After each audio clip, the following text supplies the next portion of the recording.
The hunt for Chelsea's next manager is still ongoing, but it seems like we're getting closer every single day. We're down to about 3 candidates, with one mystery man or woman, but mainly one mystery person who is up for the candidacy that many, including myself, think is the number one choice, and that the other 3 are a smoke screen. They're a fugazi. They're non-existent. They're there, but they're there to cause distraction. News seems to be coming from all angles at the moment. Fabrizio, Ornstein, you name it. But we'll go through the 3 main candidates, and then we'll go into that, who I think the number 1 is, in just a second. Kieran McKenna, not seemingly anyone's cup of tea, not everyone's cup of tea, certainly some people's cup of tea.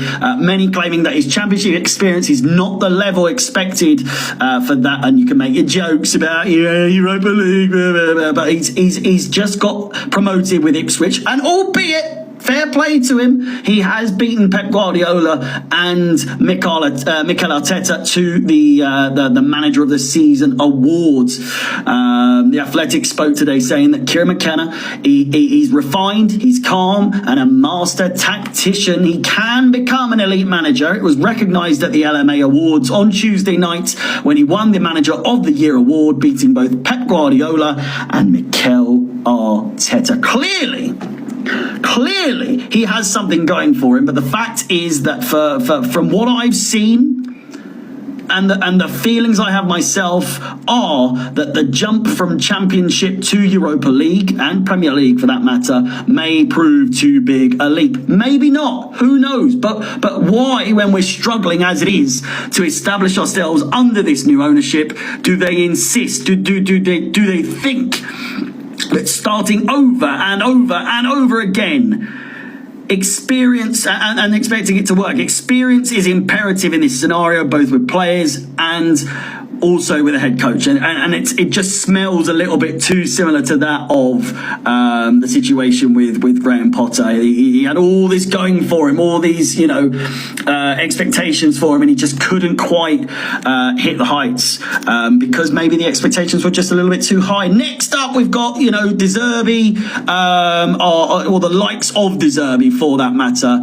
who was the front runner with the bookies.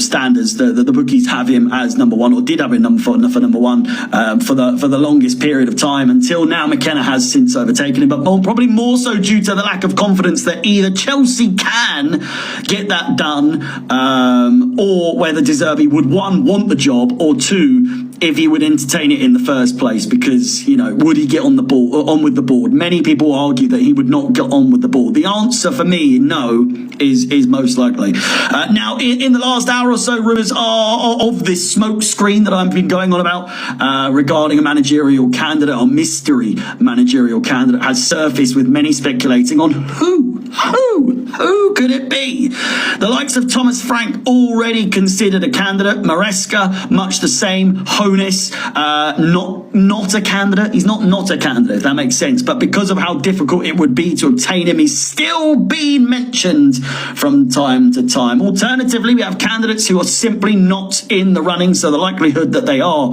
the mystery candidate is again not likely. Thomas Tuchel, Mourinho, Conte, Hansi Flick, Vincent Kompany. Absolutely no one wants him, but again, he's also seemingly going to Bayern Munich somehow. Got relegated with Burnley, but, Bayern Munich job, cool, okay. So that really only leaves 1 or 2, maybe, managers that not I can think of, but people are thinking of. They're racking their brains, and I'm seeing more and more people bring it up. For me, the one is...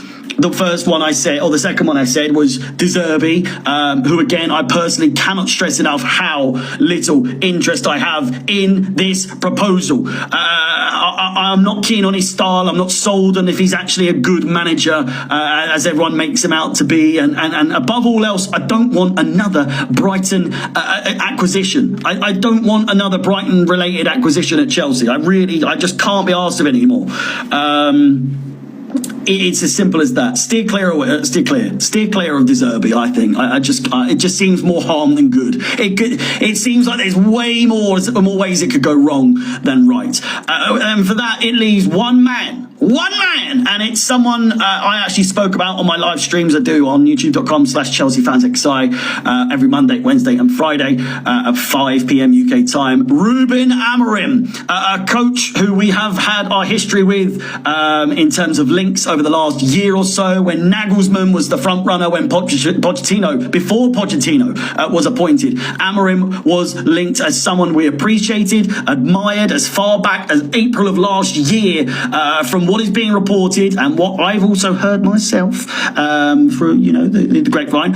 Ruben Amorim is very much keen on the idea of managing Chelsea. It's also said that Ruben Amorim is to be regarded as perhaps even Chelsea's number one choice, with the other candidates being used as a smokescreen, as we've said. Now, obviously, with Chelsea wanting this done as soon as possible, that creates difficulties, of course. Sporting Lisbon Sporting have a final this weekend, I think on Sunday. So that draws out the potential negotiations even further, unless, of course, Sporting are willing to cooperate. It's unlikely. Conversely, being seen to miss out on your top option is not a good look on the board, however. Who already have been doubting, have people doubting their pull power, doubting their abilities, etc. So using